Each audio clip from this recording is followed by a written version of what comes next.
नमस्कार विद्यार्थी मित्रांनो, मी अश्विनी पालकर तुमच्या सर्वांच्या मूल पालकर इन्स्टिट्यूट या ऑनलाईन प्लॅटफॉर्मवर स्वागत करत आहे।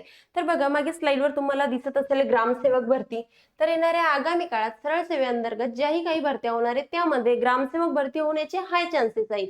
जे विद्यार्थी 12वी धारक आहे, पदवी धारक आहे, त्यांच्यासाठी ही एक सुवर्ण संधी असणार आहे। तर या व्हिडिओमध्ये आपण या भरतीचा अभ्यासक्रम काय असतो, पात्रता काय असते, या सर्व गोष्टींचा अभ्यास करणार आहोत।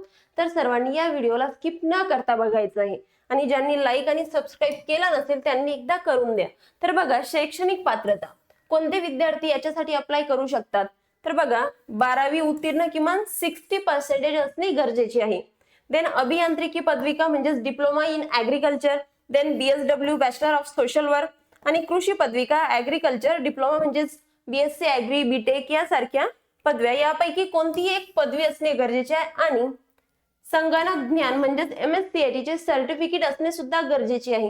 जर तुमच्याकडे MSCIT चे सर्टिफिकेट नसेल तर नियुक्तीनंतर निश्चित कालावधीत पूर्ण करण्याची मुभा सुद्धा असू शकते। तर बघा, तुमच्याकडे या 4 पैकी कोणतीही एक क्वालिफिकेशन पाहिजे विथ MSCIT सर्टिफिकेट, तर तुम्ही या फॉर्म साठी अप्लाय करू शकता। ही आहे शैक्षणिक पात्रता।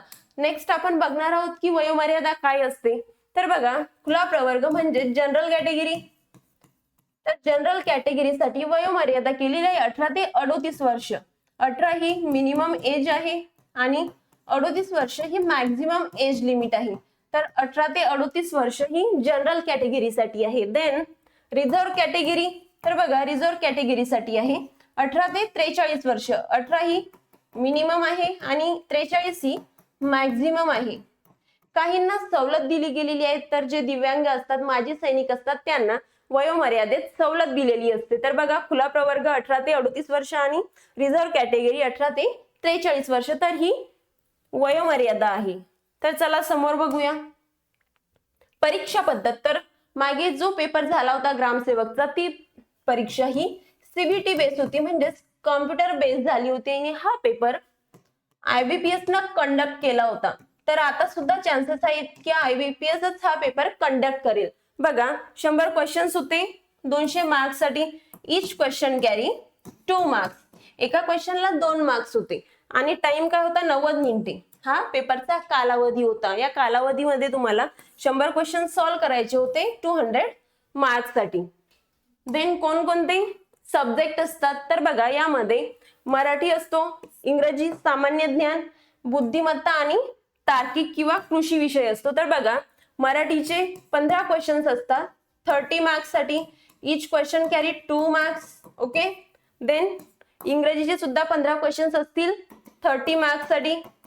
सामान्य ज्ञान 15 क्वेश्चन्स फॉर 30 मार्क्स, बुद्धिमत्ता 15 क्वेश्चन्स फॉर 30 मार्क्स आणि जो तांत्रिक विषय आहे म्हणजेच कृषी विषय आहे, तर याचे 40 क्वेश्चन्स असतील 80 marks. It is very important, 40 questions for 80 marks. Each question carry 2 marks, एका क्वेश्चनला 2 मार्क्स असतील। तर बघा, आता आपण त्याचं काही टॉपिक्स बघणार आहोत की कोणते टॉपिक्स हे इम्पॉर्टंट आहेत। तर बघा, मराठी व्याकरणामध्ये एकतर व्याकरण असेल, संपूर्ण व्याकरण, देन समानार्थी शब्द, विरुद्धार्थी शब्द, वाक्य रचना, म्हणी आणि वाक्प्रचार आणि शुद्ध शब्द, तर या सर्व गोष्टींचा अभ्यास करणे महत्त्वाचे आहे। देन इंग्लिश लँग्वेज, त्यामध्ये grammar, vocabulary, synonyms, antonyms, sentence correction, reading comprehension, हे सर्व टॉपिक्सचा समावेश इंग्लिश मध्ये केला गेलेला आहे। देन बुद्धिमत्ता, तार्किक क्षमता, अंकमालिका, अक्षरमालिका, कोडी, अॅनालॉजी, कोडिंग, डिकोडिंग, दिशा, रक्तसंबंध, हे सर्व टॉपिक्स आपल्याला बुद्धिमत्ते व तार्किक क्षमतेमध्ये बघायला मिळतात।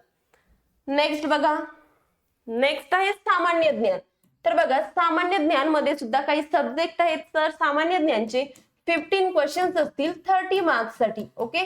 इच क्वेश्चन कॅरी 2 मार्क्स। तर सामान्य ज्ञान मध्ये विज्ञान असतो, देन अर्थव्यवस्था, चालू घडामोडी, महाराष्ट्राचा भूगोल, इतिहास, भारतीय राज्यघटना आणि पंचायत राज, या सर्व सब्जेक्टचा समावेश सामान्य ज्ञान मध्ये केला गेलेला असतो। तर बघा, याचे 15 क्वेश्चन्स असतात हे 30 मार्क्स साठी, ओके।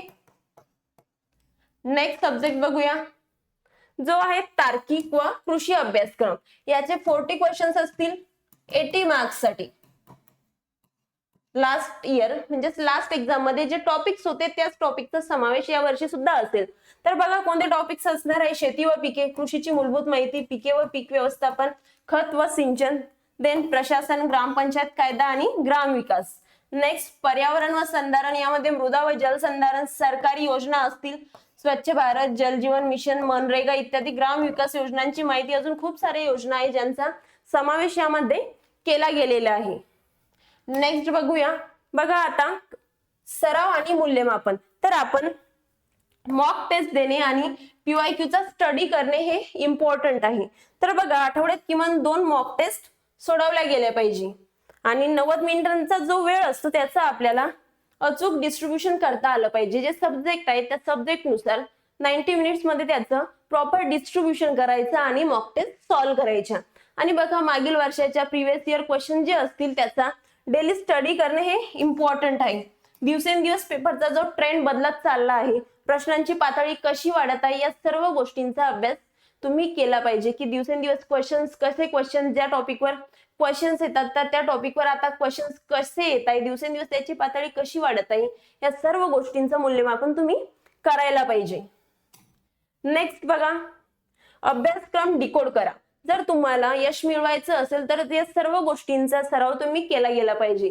तर जे पेपर्स आहेत याचा जो अभ्यासक्रम आहे त्याला डिकोड करायचं, म्हणजेच परीक्षेचे जे स्वरूप असतं, जी पात्रता असते पेपरची, ती सर्व समजून घेता गेली पाहिजे. जे मॉक टेस्ट असतात, PYQ असतात, ते तुम्ही सर्व सॉल्व्ह करायचे आणि दिवसेंदिवस ट्रेंड कसा बदलत चाललाय, कोणत्या टॉपिकला किती वेटेज आहे, या सर्व गोष्टींचा अभ्यासक्रम तुम्ही केला पाहिजे. देन 40% फोकस हा कृषी आणि तांत्रिक विषयावर पाहिजे, कारण त्याचे जे 40 क्वेश्चन्स असतात त्याचे आहे 80 marks. Okay, 40 questions for 80 marks. तर सर्वात जास्त फोकस तुम्ही या विषयावर करायला पाहिजे. रोजचा 6 ते 8 तास अभ्यास करता गेला पाहिजे आणि रोज डेली चालू घडामोडीचा सुद्धा अभ्यास करणे हे महत्वाचे आहे. नेक्स्ट जास्तीत जास्त सराव म्हणजेच आठवड्याला 2 मॉक टेस्ट सोडणे गरजेचे आहे. मॉक टेस्ट तुम्ही कितीही सोडवा, बट डेली त्याचा सराव करता गेला पाहिजे. जर तुम्ही या सर्व गोष्टींचं व्यवस्थित मूल्यमापन केलं तर यश नक्कीच तुम्हाला भेटेल. ओके, तर जर तुम्हाला हा व्हिडिओ आवडला असेल तर आमच्या चॅनलला लाईक करा, शेअर करा आणि सबस्क्राईब करा. Thank you so much everyone.